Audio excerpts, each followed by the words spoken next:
بسم الله والصلاة والسلام على رسول الله. ازيكم يا حبايبي؟ عاملين ايه؟ يا رب تكونوا بخير وبصحة وبسعادة. بحبكم في الله. ان شاء الله هنحضر مع بعض النهاردة الفطير المشلتت او الفطير الفلاحي بأسهل وأبسط طريقة يا جماعة ان شاء الله النهاردة. وهوريكم كل تفاصيل العجين بتاعة الفطير، وهقول لكم سر التسوية كمان، وهنشوف مع بعض تفاصيل الفطير كله النهاردة إن شاء الله. حضّرنا أجمل فطير فلاحي، مورّق وطري وخفيف، في منتهى الجمال وفي منتهى يعني مش عايزة أقول لكم يعني جميل جدًا، طعم رائع، شكل ممتع، كل حاجة حلوة عن الفطير هنقولها النهارده وهنسمّي الله كده وهنصلّي على الرسول. بس الأول ما تنسوش تحطّوا لي اللايك، واللي لسه ما اشتركش في القناة بتاعتي يشترك، وهنخش على الفيديو بتاعنا. في طبق عميق يا جماعة جبت 2 كيلو دقيق متعدد الاستخدامات، أنا مستخدمة دقيق الأهرامات يا جماعة، ونزلت بمعلقة ملح كبيرة وقلبتها عليهم كويس وبدأت أنزل بالمية بتاعتي تدريجيا.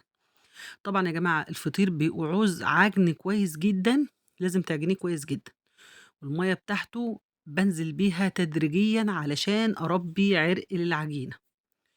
طبعا أنا بنزل بحبة مية وأعجن شوية بالشكل اللي انتوا شايفينه ده، أنزل بكمية مية وأفضل أعجن كويس علشان هاوريكم دلوقتي العجينة بتاعته بتبقى عاملة إزاي.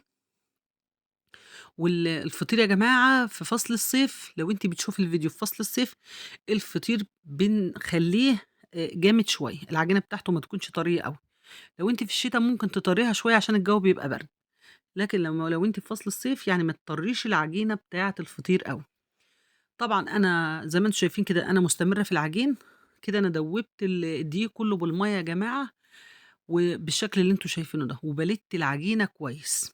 طبعًا أنا كل ما قلِدت العجينة شوية، باسيبها حوالي دقيقتين يا جماعة وارجع أعجن فيها تاني عشان إيه، أنا دلوقتي سايباها دقيقتين أهوّة، وهارجع أعجن تاني علشان أربّي عرق للعجينة. في الأول كده العجينة بتبقى بتتقطّع معايا، وبعد كده العجينة بتبدأ تبقى، وطبعًا أنا باسيبها شوية عشان تربّي عرق وتنعم كمان، تنعم معايا كمان. طبعًا كل ما أحس إن هي محتاجة مَيّة، بازوّد حبّة مَيّة أو باخلّي طبق في إيدي فيه طبق قصدي جنبي فيه حبّة مَيّة، أبِل إيدي وألِتّ العجينة كويس، بالشكل اللي أنتم شايفينّي باعمله ده. بافضل ألِتّ فيها كويس أوي لحد ما أحس إن العجينة كلّها نعمت معايا. بُصّوا أنا باورّيكم العجينة في البداية بتتقطّع خالص منّي أهيّة وما لهاش عرق خالص. بافضل أعجن فيها وأتركها شوية دقيقتين وإيه، وأعجن شوية. لحد ما أخلّيها تربّي عرق كويس أوي، وتنعم معايا كويس أوي، لإن الفطير عايز عجنة كويسة. أنا مستمرة في العجين قدّامكم أهوّة لحد ما أوريكم، طبعًا تركته تاني أهوّة يا جماعة، ديّة من أسرار العجين كويس بتاع الفطير، إن أنتِ لازم تتركيه دقيقتين عشان يربّي معاكِ عرق. أنا باعجن أهوّة لحد ما أخلّي العجينة قدّامكم هاورّيها لكم كده نعمت معايا أهي، وبقت في منتهى الجمال. باورّيكم العجينة قد إيه نعمت وبقت حلوة وما بقتش بتلزّق ولا أي حاجة خالص، القوام بتاعها بقى كويس. هابدأ إن أنا أمسح على وشّها بمسحة زيت بعد ما ألمّها، وأسيبها ترتاح حوالي ربع ساعة.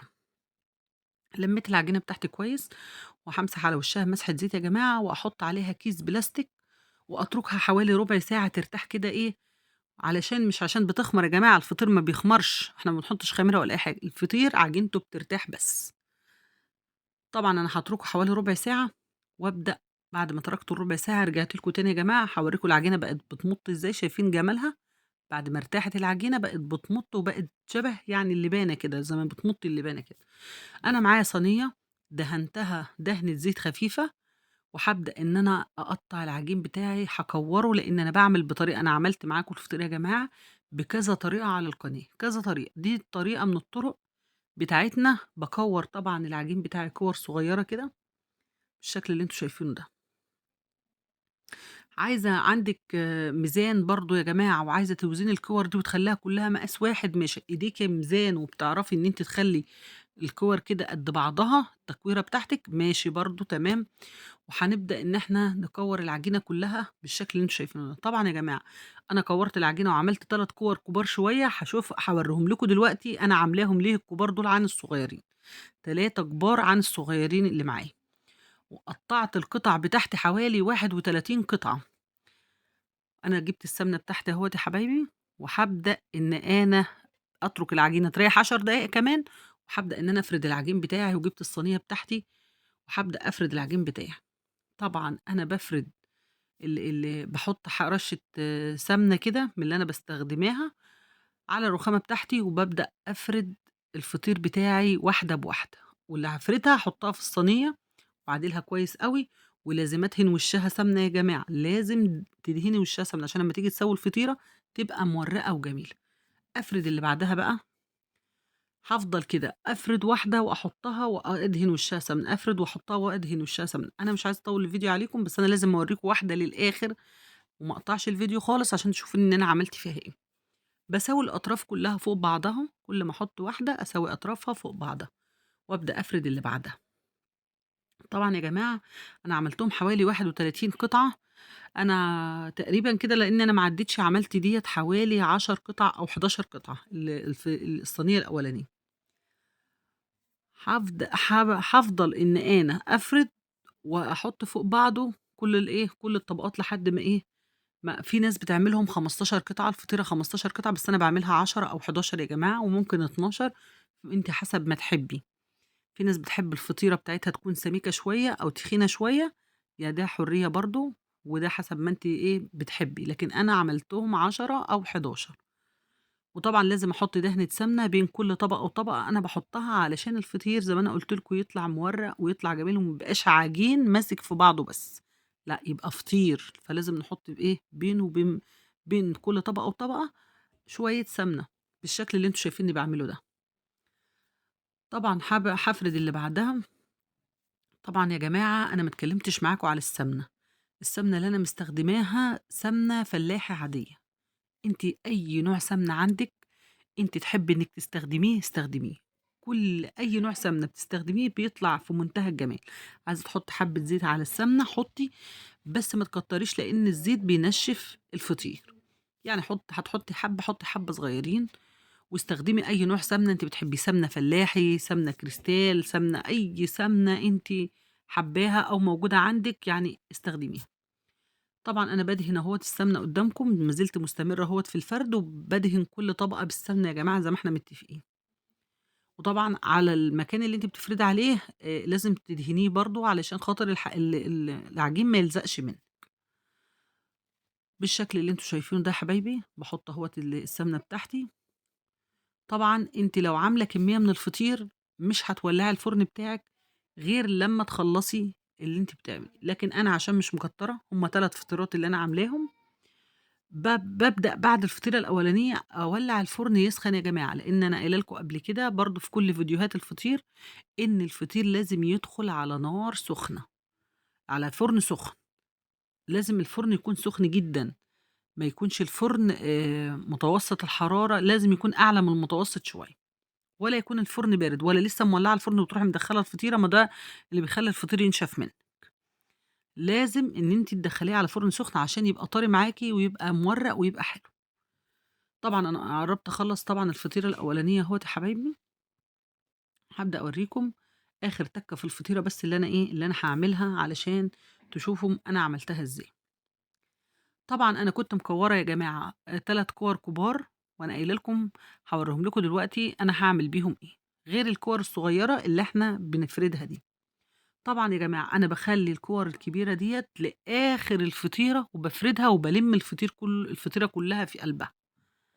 علشان خاطر طبعًا أنا باوسّع المكان لإنها هتبقى أكبر شوية، وهابدأ أفرد الكبيرة اللي أنا كنت عاملاهم ال3 الكبار هابدأ أفرد واحدة منهم، أهي دي الكبيرة شوية عن الكور الصغيرة اللي أنا بافردها، هابدأ أفردها كويس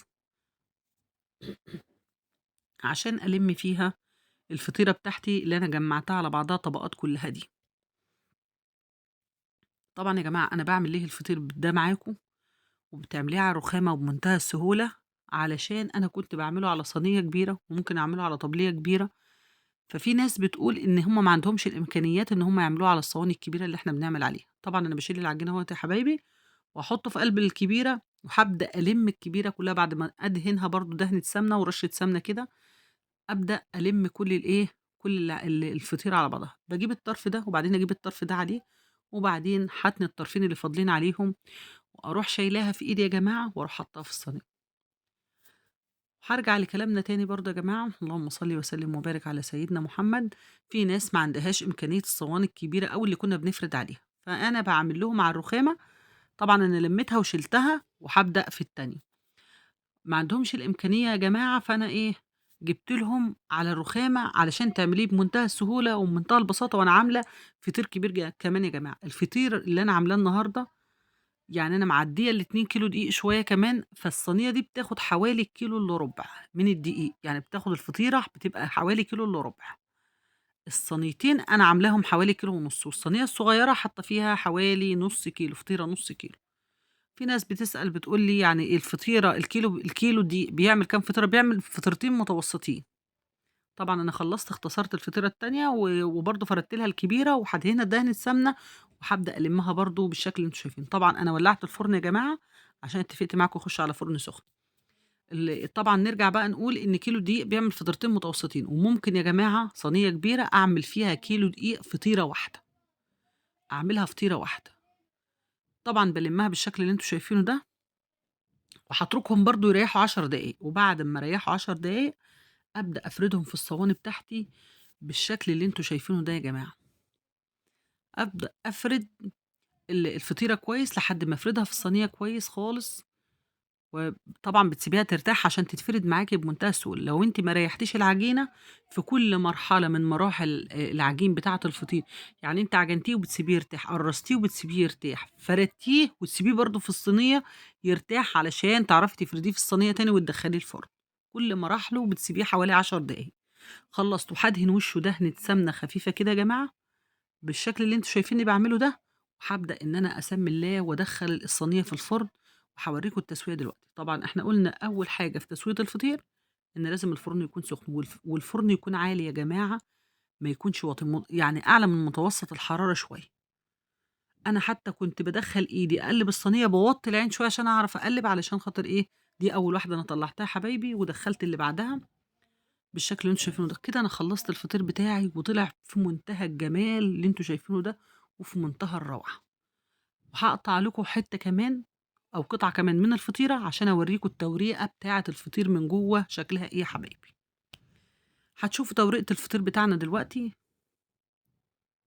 بس اللي وصل معايا في الفيديو لحد هنا ما ينساش الاشتراك بتاعنا، وما ينساش اللايك يا جماعة عشان الفيديو يرتفع بيكم، وما تنسوش تفعلوا الجرس عشان يوصل لكم مننا كل جديد.